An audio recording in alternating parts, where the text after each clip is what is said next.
All right, so we have systems using the graph at first. So if you take a look at this and you go step by step, there's no way you get this wrong. Um, but the key is to go step by step. So first thing I like to do is always do y-intercepts first. I'm going to label this number one, and then this is going to be number two. Do you see how this is already one and two? Now, for the y-intercept for number one, it's crossing the two here. So you're going to have to put two. Where's the slope? Well, you're going to find two perfect points. I like this point down here. It goes down how many? It goes down 5 over 1. Okay, 1, 2, 3, 4, 5 over 1. So the slope is negative 5. The symbol, well, since I didn't teach you the shortcut method, we're going to have to test a point, which is, not the end of the world. So if you put a dot here at 0, 0, that is a solution, right? That tells us it's a solution. So first write the stuff we know. We know y blank. What's the slope? Negative 5 x plus 2. Okay, if we try 0, 0 here, so let me put 0, 0. Is 0 going to be greater than 2? No. So in order to be a true solution, you're going to have to do less than. Is our line here dotted, or I mean dashed? Yes, it is. So you leave it like this. So our symbol is just going to be this. Okay, so you're going to have to work backwards. Not a big deal. Okay, the second one, where's the y-intercept? It crosses at negative 2. Where's the slope? Well, I got to find perfect point, and I know this was perfect. This one's just going to be down 1 over 1. Okay? We got to work backwards again. So y blank, what's the slope? Negative x. What's the y-intercept? Negative 2. Okay, so if I plug in 0, 0, which is going to be right here in the center, I plug in 0 and 0. Is 0 greater than negative 2? Yes, it is. Do we have solid or dash? We have dashed again. So our symbol is going to be this. So our system, they want you to recopy it. Hey, I say if something's easy, don't complain.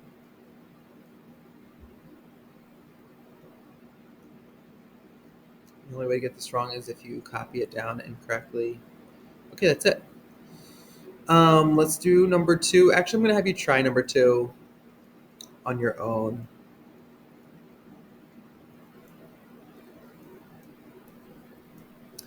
All right, let's pause here. All right, hopefully you got your number two checked by your partner. Number three, Emily wants to buy a tortoise. We're going to be looking for keywords here to tell us how to set up these inequalities. At least 4 for friends. At least 4. Is it okay if she gives it to more than 4? Yeah, I mean, she'd like to give it to as many friends as possible, right? So at least 4 friends um, equal to is going to be applying there. Let's put the total here of friends, okay? The gift shop sells stones for either $4 or $6 per stone. The problem here is we're comparing the types of the cost of stones, but we're still dealing with the same type of stone, the turquoise stone. So in this strange case, you're going to be comparing the $4 and the $6 stone, and we need to figure out here. Well, if she wants to spend no more than $30, no more than, and you see it up here too. It's like a little cheat sheet, little notes. No more than is this sign. Okay, it can't go over this. You can have the equal to amount, but you can't go over. All right, so the price is 30, so I'm going to put the 4 and the 6 here with the $30. So the $4 stone and the $6 stone. Now, as you can see, look here, you can cheat. We're comparing $4 and $6 stones. So bring this down. My $4 and my $6 stones added up together gives me the total number of stones. Um,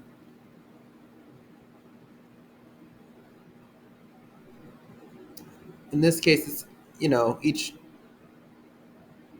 it's kind of written weirdly, but to give at least four of her friends. So now when we graph these, you're gonna have to put them in y equals mx plus b form first. Unfortunately,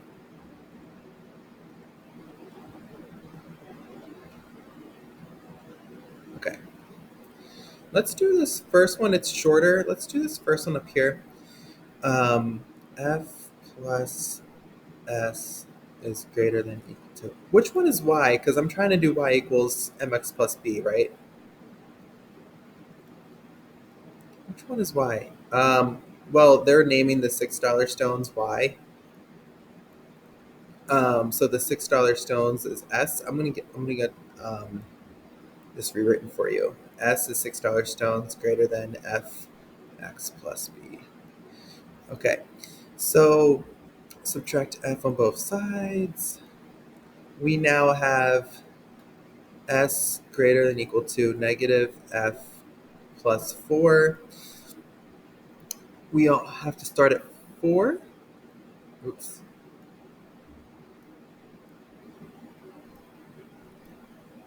Start at 4 and go down 1 over 1. Is it solid or dashed? It is going to be solid.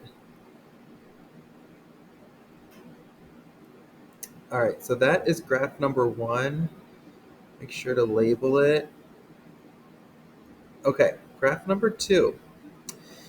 It's not in y equals mx plus b form. So where can you do that one?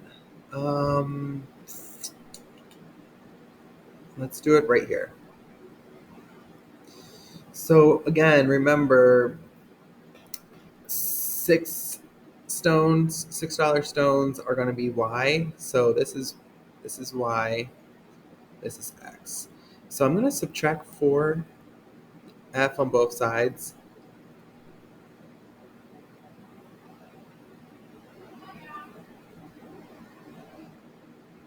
Okay, and so my answer so far is going to be 6s less than equal to negative 4f plus 30. Now, just got to divide by, let's use orange. Let's just divide by 6 on both sides to get s by itself, which is technically y. So s is less than equal to, what's negative 4 over 6? Negative 2/3. And then what is 30 divided by 6? 5. Okay, so for this one, start at 5. And then you go down 2 over 3. Down 2 over 3. Down 2 over 3. This is going to be a solid line.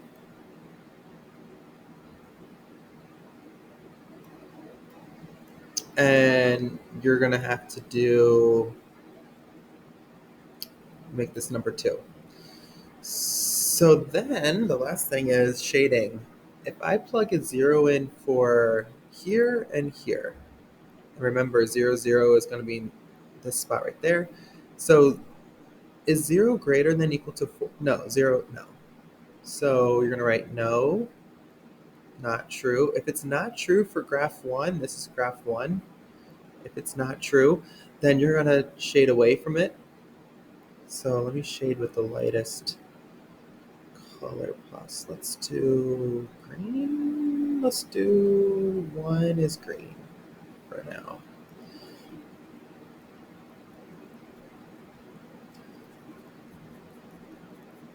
All right, remember, you're shading this lightly. Number 2, if I plug a 0 in for here and here, I got 0 is less than 5. Is that true? Yes. So for number 2, we got yes. So you're going to shade down from number 2. Here is the overlap. This is where you shade darkest. Let's do black. All right, so then the question says list 3 possible solutions. What points lie in this shaded area? I got 3 comma 3. I got 5 comma 1, that's for sure. I got 6 comma 1.